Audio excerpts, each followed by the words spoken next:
Bismillahirrahmanirrahim. Assalamu alaikum viewers.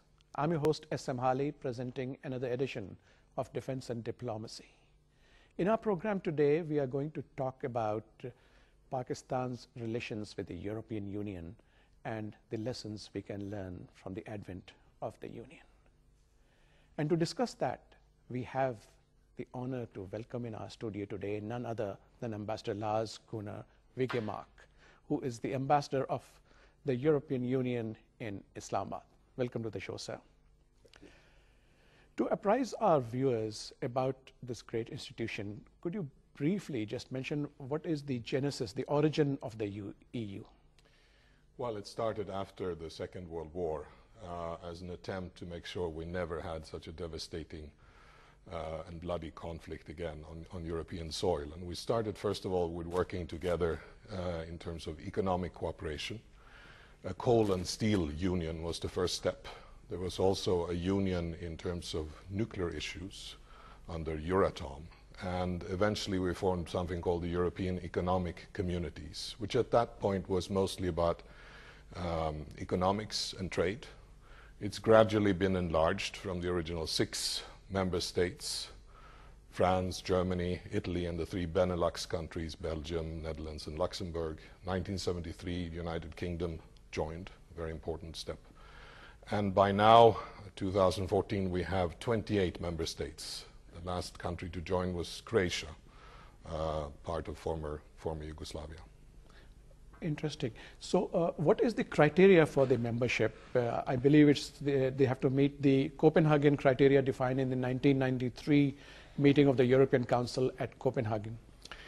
Well, we like to say we're a union of values. So it's not just an economic and political union. You also have to sign up to values such as human rights, democracy. It's a union of democracies. We have several member states that were military regimes in the past. I'm thinking in particular of Spain and Portugal, but also Greece. And I think we helped these countries, once they came out of military dictatorship, to become fully fledged democracies. Now, any European country, any European nation has the right to apply for membership in the European Union. It doesn't mean it will become a member automatically. There are a series of so-called acquis, a French word, which basically means rules, common rules and principles that you have to fulfill, that you have to meet. It also concerns issues such as governance, corruption, which has been a big issue in many of our member states and some of our new member states. And the European Union assists its members in dealing with all these different issues. And I suppose it also implies the acceptance of the obligations of membership of the European Union. That is also essential. So, Ambassador, what are the main institutions within the European Union? Well, first of all, you have the European Commission. That is like the executive or government that takes care of the daily business of the European Union. Then you have the European Council, where the member states meet together with the European Commission to agree on the overall policies, the guidelines for the European Union's common work. And we have common policies now in almost all areas. And then finally you have the European Parliament, which is the parliament of the European Union with representatives from all the member states. Over 700 members now. We just had elections in May to the European Parliament, as you may know. There are a number of other institutions I'd like to just mention. There's a European Court of Justice, where sometimes the Commission will actually take a member state to the court for not meeting the common rules and obligations under the EU treaties. Interesting. And since you just mentioned the European parliamentary elections, which were held, I believe, from 22nd to 25th of May this year, and these were landmark because these were the first elections held after the Lisbon Treaty of 2009. So if you could enlighten our viewers, what is the significance of this treaty and how were these different? Well, the Lisbon Treaty, first of all, gave the European Parliament a much greater role, a more significant role. It now has to approve most treaties with third countries, such as Pakistan. It also has to, it has the power of the purse over the budget, which is increasingly important, especially in times of financial economic crisis.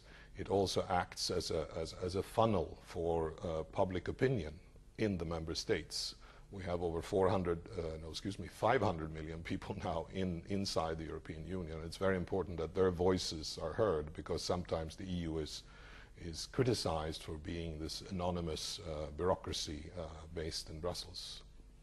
So the new parliament has now 751 members from all these 28 states, and I believe the European Commission also has a new president. A new president has just been agreed by the member states, and also on a proposal from the European Parliament. This is another area where the European Parliament now has additional competencies under the Lisbon Treaty. Also, I'd like to mention, under the Lisbon Treaty, in terms of foreign policy, we have a system whereby, for instance, I here as the EU representative speak on behalf of the European Union, of the member states, of both the European Council and the European Commission, and even the European Parliament at times, on all matters pertaining to European Union. But this new president of the European Commission, JeanClaude Juncker, I believe he's the former Prime Minister of Luxembourg, but the British have some reservations about him. Would you care to elaborate why is that? Because they think he is probably anti-reform. Well, I don't want to comment on the British comments, so to speak. That's for them as a member state. But I think it's important to note that I believe out of 28 member states who met and agreed on Mr. Juncker's nomination as, and I say nomination because he's still not been appointed. He has to go before the European Parliament and explain his views, his policies, and so on. And the European Parliament will vote to decide whether they approve of him. So again, the Parliament has a very important role here in terms of the decision-making over who's going to lead the European Commission. Now, there were 26 member states in favor of Mr. Juncker. I understand 2, United Kingdom and Hungary, had reservations. This is unusual because the decision is normally taken by consensus. And of course, there is discussions behind the scenes who's the most appropriate person.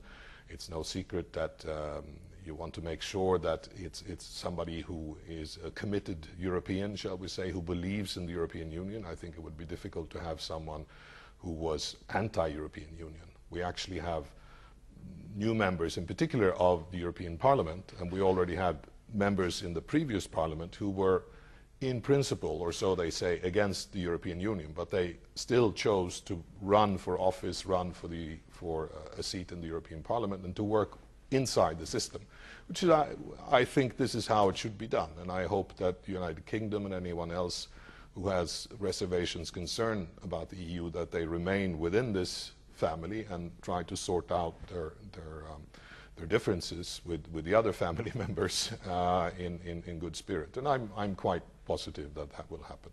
Right. And I noticed following the results that about 43.08% of the members, they participated in the election. Is that a good figure, or should it have been more? Oh, it should definitely be higher, but what you have to realize is that it differs from different member states. And in some member states we had up to 90% participation in Belgium, for instance. That has something to do with the fact that it's mandatory to vote, and you can be fined if you don't vote. So there is a penalty. In other member states it was as low as 40–45%. And on average only about half of the eligible population voted, which is actually less than what you had in the elections here in Pakistan a year ago.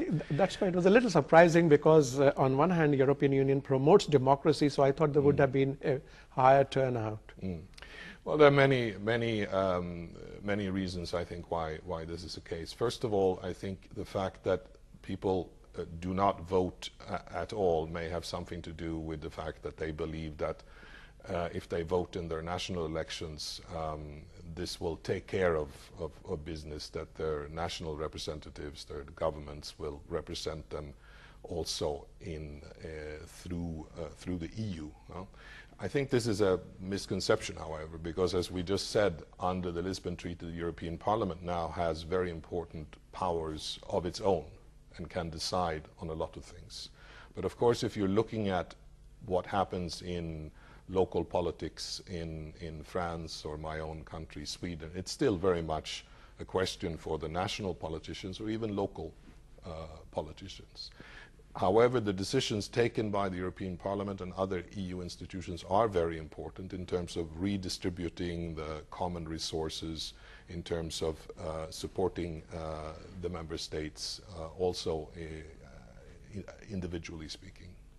Can we move closer to home? Let's talk about Ukraine. This issue on security was a little bit divisive as far as Europe is concerned, or the European Union is concerned. What are your views, sir? Well, it's been very, very divisive, and in fact, it's considered to be the most serious crisis we have had in Europe since the end of the Cold War. I have worked with Russia myself for almost 10 years. I was posted as a Swedish diplomat to Moscow. I think I understand the Russian thinking. I don't agree with it. And unfortunately, I think the way Russia approached this whole issue was a bit of exactly what we don't want to see anymore in Europe, and why the European Union was founded, namely that might makes right, that a bigger member can intimidate with force, with the threat of force, a smaller neighbor. Ultimately, I think it's about the right of a sovereign state to decide over its own security, its own defense, its own political life. And Ukraine has definitely made a, shall we say, a pro-European, pro-EU choice. And whether it one day joins the European Union as a full member state or not, it wants a closer association with the European Union. And I don't think any neighbor, be it Russia or anyone else, should have any direct say over that. You can express your views.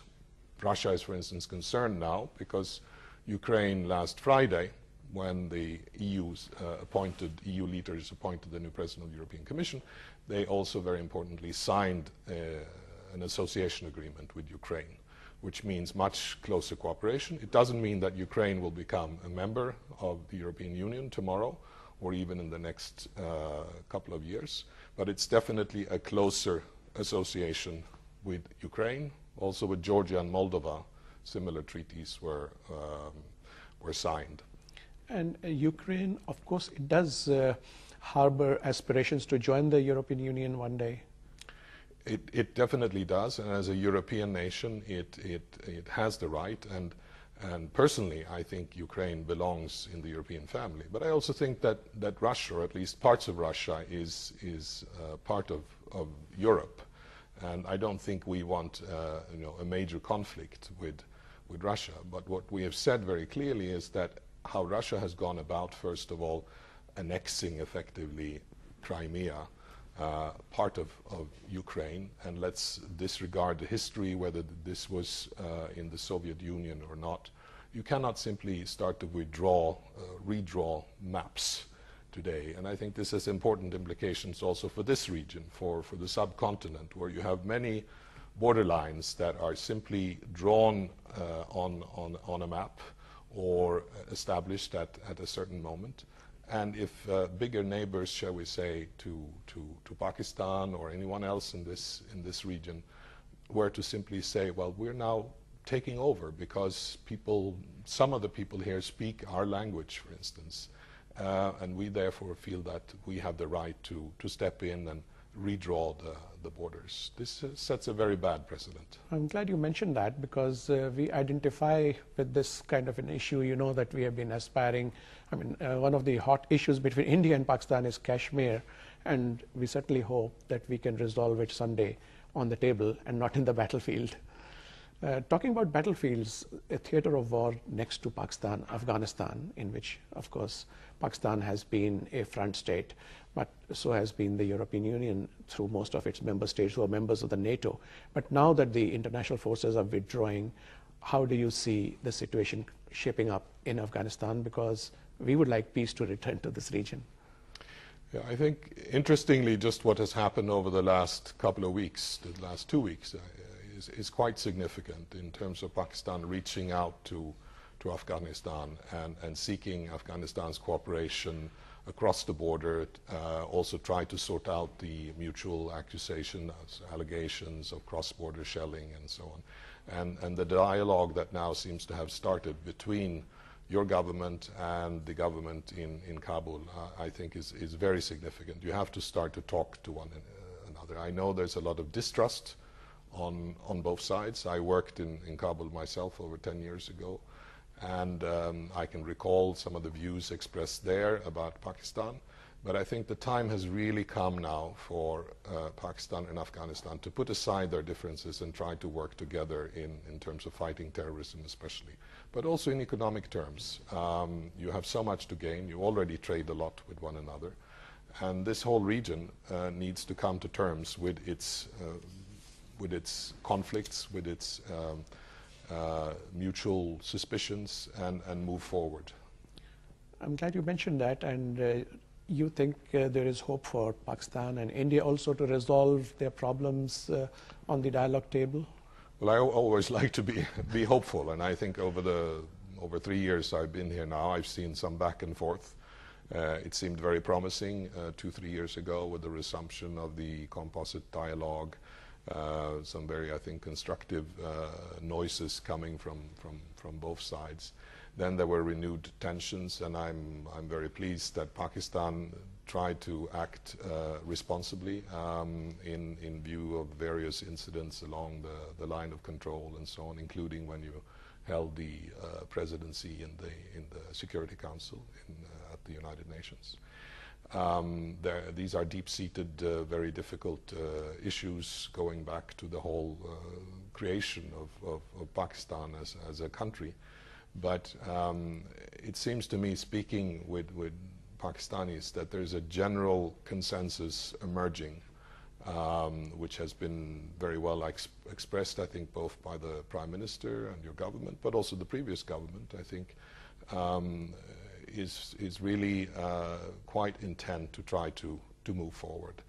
And representing the European Union in this region, I see no other viable option. You cannot go on like this forever, spending so much on your security, on your military, and not enough, if I may say so, on other parts of your development, which is absolutely necessary.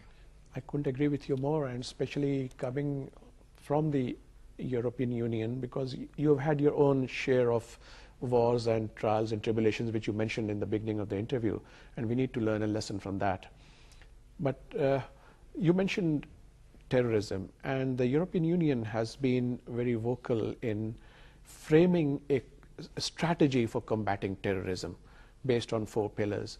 Would you care to elaborate so that Pakistan can learn some lessons, because we seem to be embroiled in terrorism very badly. We have made tremendous sacrifices, and we are still having an ongoing operation, but we need to counter terrorism and remove this scourge from this country and from the world if possible. Well, in fact, we have even developed a strategy for Pakistan with the European Union, and we have a counterterrorism dialogue with your authorities here. Yes. And we have developed some specific action plans and so on. I know the European Union is not usually seen and not recognized among many people as an actor on counterterrorism. And true, we don't have a military as such. We don't have a police force as such. But we have something called Europol, which is the equivalent of Interpol inside the European Union. We have a common defense and security policy. I myself sat in the EU Military Committee for 3 years as the civilian representative for the European Commission, by the way, with all the member states, usually 3-star generals, so I felt very humble. But I think, first of all, what I'd like to say about the EU's relationship with the military is that we accept and have a very clear view that we need a strong and capable defense. But having 28 defense forces and 28 police forces and so on inside a union where we have freedom of movement of people to go wherever they like, to cross borders, where we have common problems along our borders, like some of the issues we discussed with Ukraine and so on. but also in terms of how to deal with the inflow of illegal migrants, etc. So we need to have common guidelines, and we're moving in that direction. That's just as a backdrop. Now, specifically on terrorism, counterterrorism, we have not been free from this scourge either. And from time to time, over the last 2-3 decades, we've had some very serious terrorist threats coming from, well, you can start with Northern Ireland in Germany in the 1970s, the Baader-Meinhof, the ETA movement in Spain, in the Basque part of Spain, and elsewhere. So, and I have personal experience from having worked in former Yugoslavia, which was at the time not part of the European Union. And as a result, I would argue, experienced this horrific conflict. Had Yugoslavia been a member or on its way into the EU family, I think much of that conflict could have been avoided. That's a separate story, but just again to give you an idea of how we approach these issues.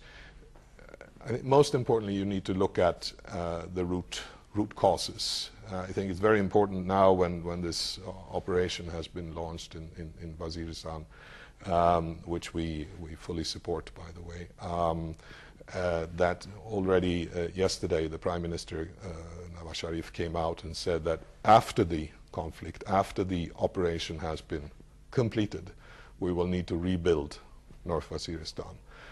That's going to be very important, because otherwise you may in fact end up creating new resentments, new militants, even new terrorists, if people are disillusioned after the conflict. I think some of the work you have done in SWAT, which we have supported to a great extent, by the way, as European Union, is impressive. But it's difficult to have a transition from a military operation to a civilian administration. These are specific issues here now in Pakistan.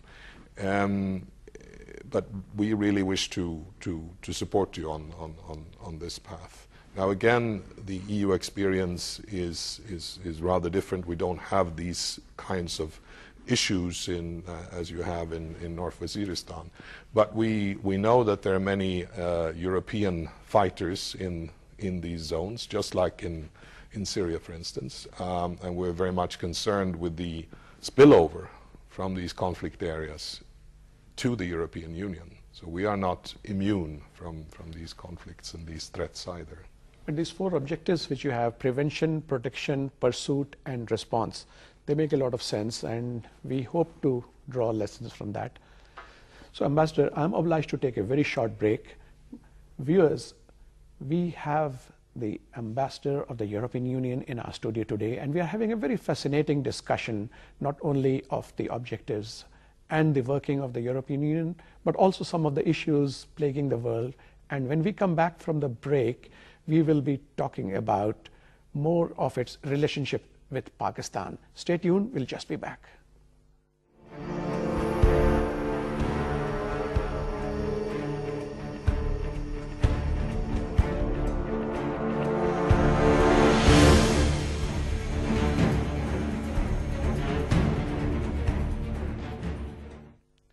Welcome back, viewers.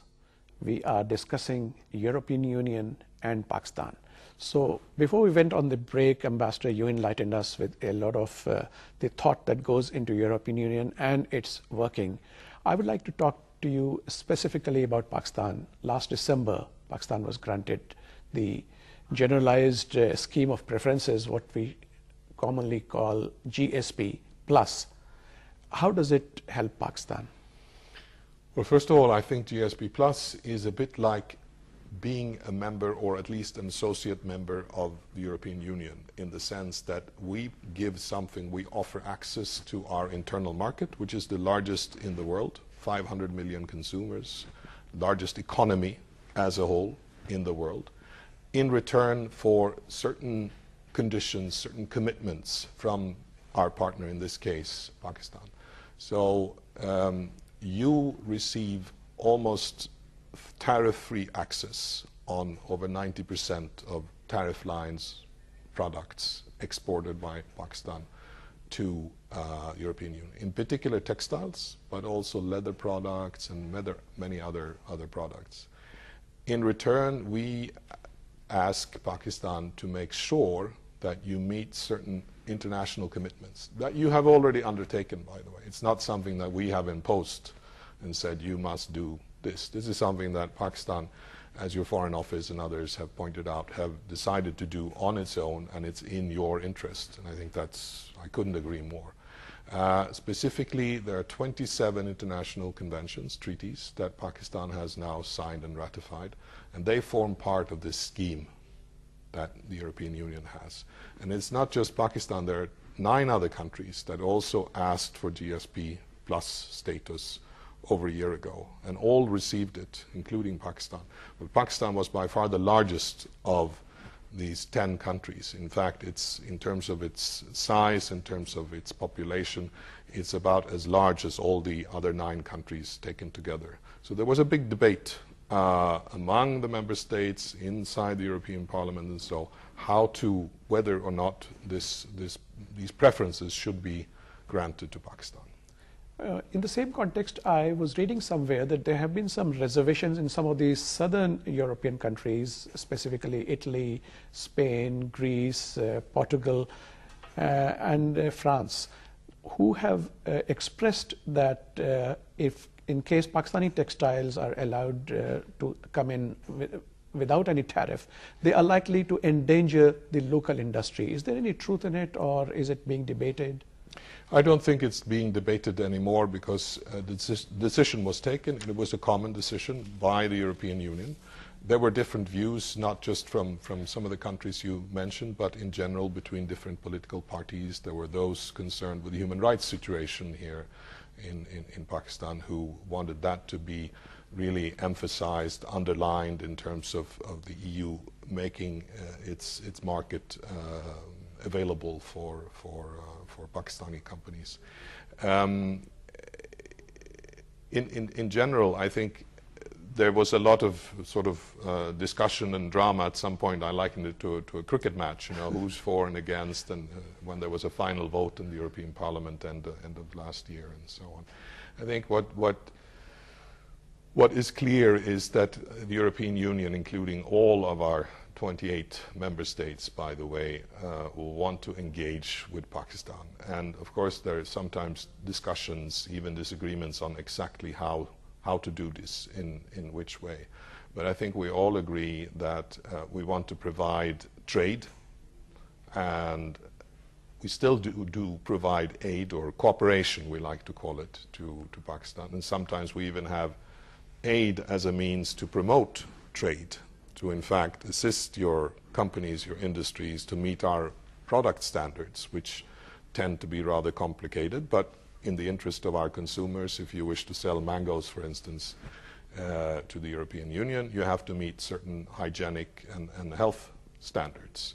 Same goes for fish products. In fact, there was a kind of informal ban on selling fish products to the European Union from Pakistan for several years. We managed to overcome that over a year ago, and now again these products are being shipped to EU markets. For mangoes, as you may have seen in the news, there was a ban on Indian mangoes because of a pest, because of fruit flies and so on.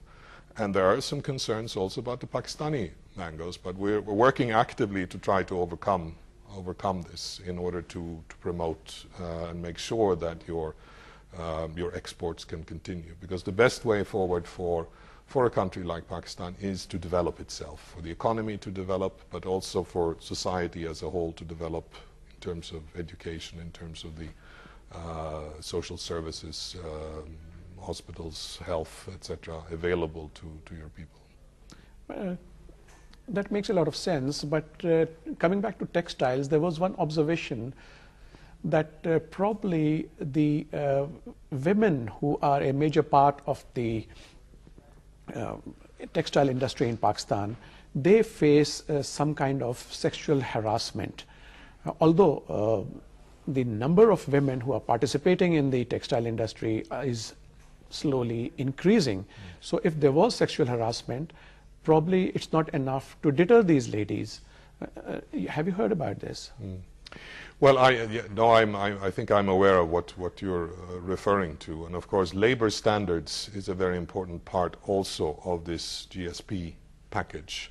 There are a number of ILO conventions that Pakistan and European Union, our member states, have signed up to, have ratified.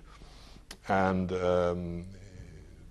especially when we talk about increasing trade between the EU and Pakistan, I think it's very important that your companies, your business community, that they also take responsibility for this, because they are the ones who are responsible for upholding the standards that Pakistan has agreed to in terms of how to treat your employees. That includes, of course, that there should be no discrimination between men and women. We have issues with this also in the EU, by the way, that women in general inside the European Union still tend to receive lower salaries for some reason. You know? Not necessarily if they do exactly the same job, but sometimes even when they have more or less exactly the same responsibility, they still receive a little bit less money. I think that's true here in Pakistan as well. The role of women and the fact that women can play a very productive role in the economy also by participating as much as possible is something that we very much stress also in our dialogue with Pakistan. Interesting. So could you care to elaborate the Pakistan-EU engagement plan, like our viewers to know a little more about it? Well, this is a plan that was agreed over 2 years ago now, and it's been in force for the past 2 years. It really aims to underline the fact that our relations now are not just about aid and trade as they have been for quite some time. We, of course, recognize, especially from the point of view of Pakistan, the economic side of the relationship, the trading relationship, is perhaps the most important. But as I said, for us, issues relating to human rights, labor standard, governance in general are very much important. And we say that because in our own experience, this is important for a country's development. And we see among our own member states or countries that wish to become members of the European Union, like Ukraine, for instance, how important it is that they adopt these common standards on human rights, on governance, issues relating to corruption and so on. That should probably go a long way in enhancing our relations. And what about the European Union's support to the government of Pakistan's economic reforms? I believe it has been very forthcoming. Well, we for instance, work a lot these days on improving your so-called public financial management. And we have several programs in place. First of all, in Khyber Pakhtunkhwa, which tends to be our favorite province in the sense of that we work there the most. That, by the way, is clearly linked to the question of militancy and even terrorism in KP and Fatah. These are vulnerable regions. They need our support, which is why, as part of what we call a comprehensive approach, where you link issues relating to development and security. And I think coming back briefly to Fatah and the ongoing offensive in Waziristan and so on, the link between security and development is very obvious there. And I think once the military phase of this operation is over, there needs to be a phase of development, and I'm sure we'll be keen to support that and participate in whichever way we can, just as we are already working, for instance, in Malakand. We've done a lot in the SWAT area. We are supporting the IDPs in KP. We have a total commitment since 2009, I just learned today, in fact, this morning, of over 450 million euros that we have provided in assistance to IDPs in Pakistan since 2009. This year the budget is about 40 million, of which half will go to a special nutrition program in Sindh. Remember, there was a major issue of malnutrition in Sindh not too long ago. True. But of course now with the new the new, shall we say, crisis, the very large number of IDPs coming out of Waziristan, I think we need to look at what we can do to support your authorities, Saffron and others, in terms of helping the people who've had to abandon their homes. Exactly. Their number around 500,000 now. Yeah. But I also would like to ask you specifically about the European Union's support to democracy in Pakistan. I can enumerate a number of instances like the elections we had last year. I was watching some of the reports in the archives, your support to the young parliamentarians here, and so on. So would you care to talk about it a little bit? Yes, and thank you for asking that question, because I think everything we do here in Pakistan has as its very basis our support to democracy, which is not an on-off thing. I mean, it's not a black and white issue. It's a process, as they say.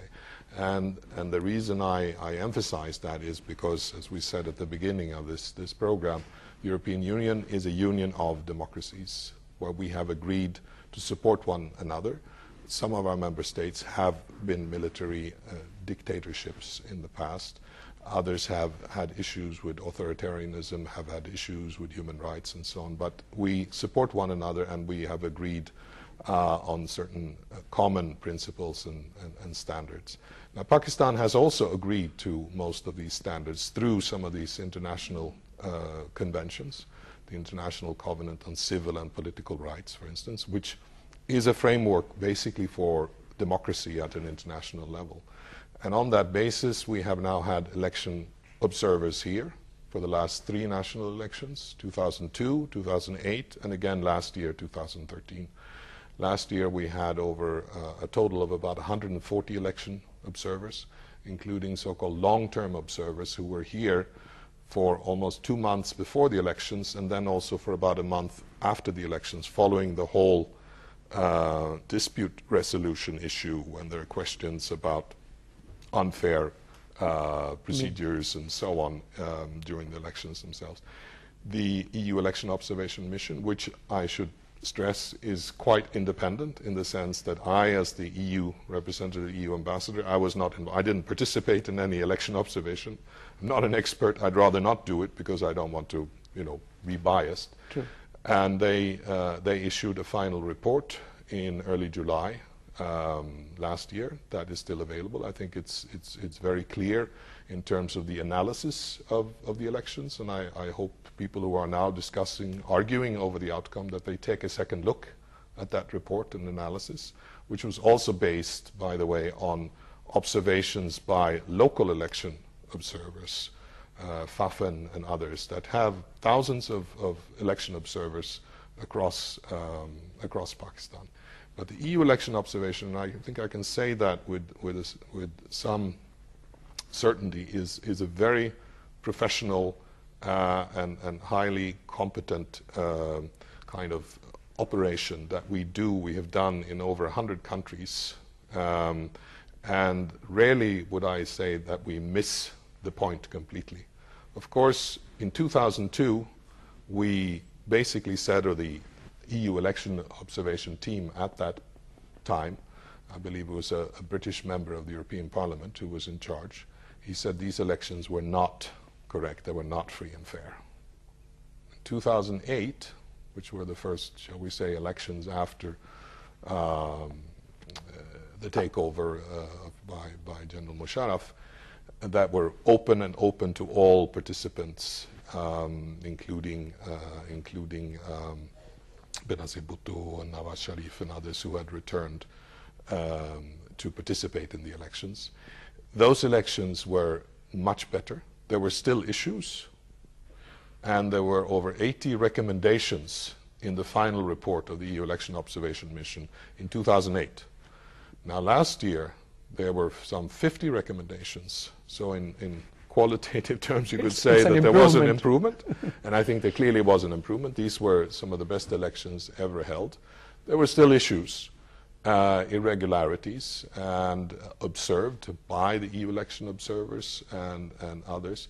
But the general conclusion was very clear by the chief election observer, also a member of the European Parliament from Germany, that even if these irregularities did exist in some of the constituencies and so on, they were not sufficient to affect the overall election result.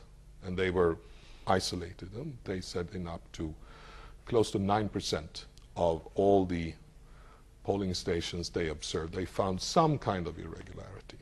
There are lots of other issues. I don't want to go into the more, shall we say, technical, the role of the election commission, how results were published, and But I so believe, Your Excellency, I think in the 2013 elections, the European Union also dispersed some amount of funds for the empowerment of women to use their right to cast a vote. Indeed, we have a support program for over 20 million euros, starting with the elections themselves, as you said, how to get more women to vote.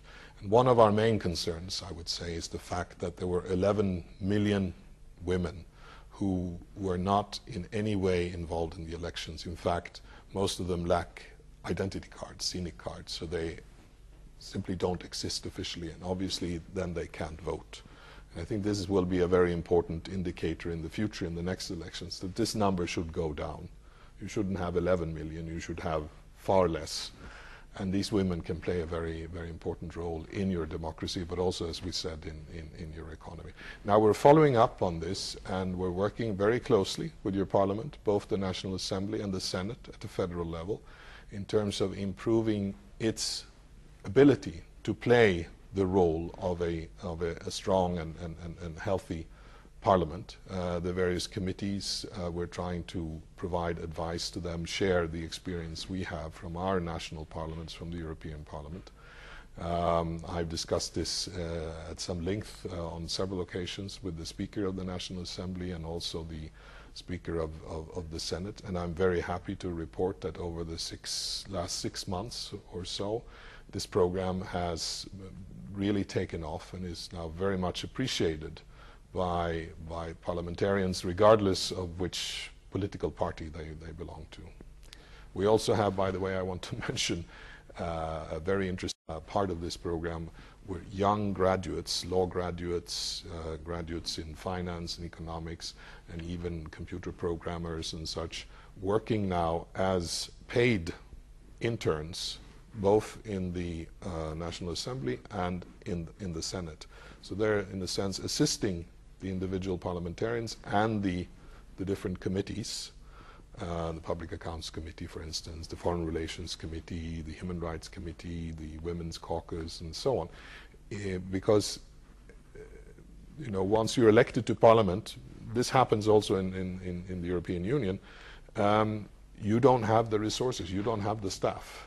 The individual M&As don't have anybody helping them to draft legislation, to read reports, to write reports, to do basic research. They have to do this themselves, or rely on the committees, or rely on government ministries, which is not really correct, because the Parliament is supposed to supervise what the ministries, what the government, what the whole administration is doing. They need to have some independent views in order to do that.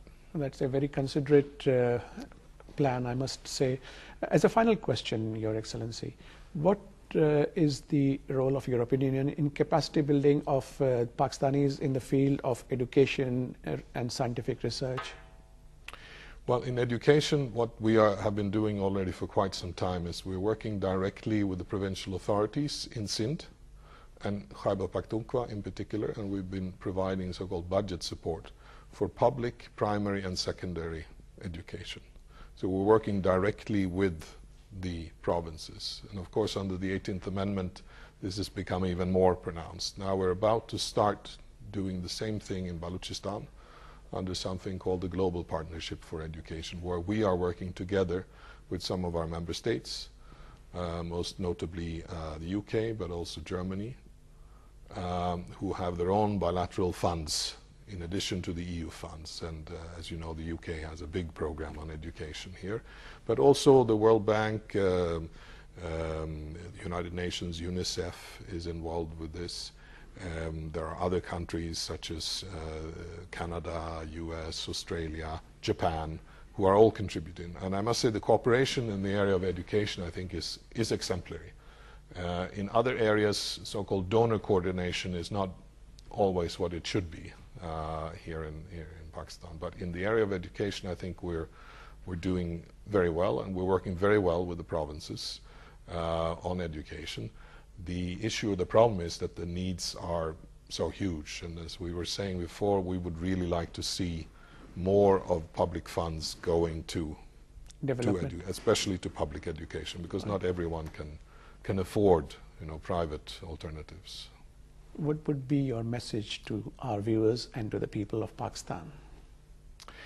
My message would be that you are a very strong and resilient lot, people who have withstood so many difficulties and crises, especially over the last 10 years, earthquakes, floods, and terrorism. Also man-made crises, terrorism in particular. But we, as the European Union, we stand with you. We are hopeful that Pakistan is on the right track. I think it's very important at this time in history, because I think you are possibly at a turning point in your history and in the history of the region, that you continue to reach out to your neighbors. If they don't wish to cooperate with you, that's their issue. But I think Pakistan should be seen as a model country in terms of the region. You should be seen as a hub for trade and commerce, which you historically have always been.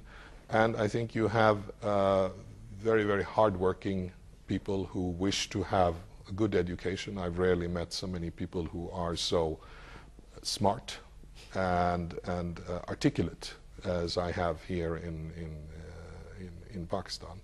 And with this critical mass of well-educated, smart people, you can do a lot.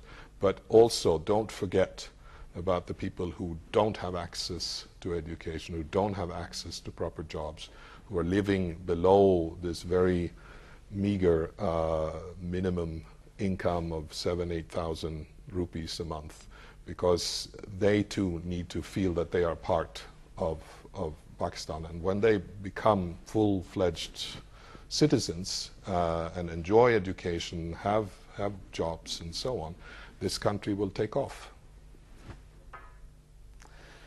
Viewers, I'm afraid I have to wrap up this very interesting discussion, but it was fascinating to listen to His Excellency, the Ambassador of European Union, because we need to learn that if Europe can sink its differences of thousands of years of war and live in an era of cooperation and rise to its true potential, why we in the subcontinent cannot do so?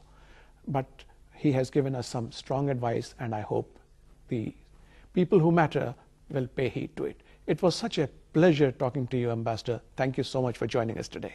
Thank you for having me. Viewers, with that we end this program. Allah Hafiz. See you in the next program, inshallah. Allah Hafiz.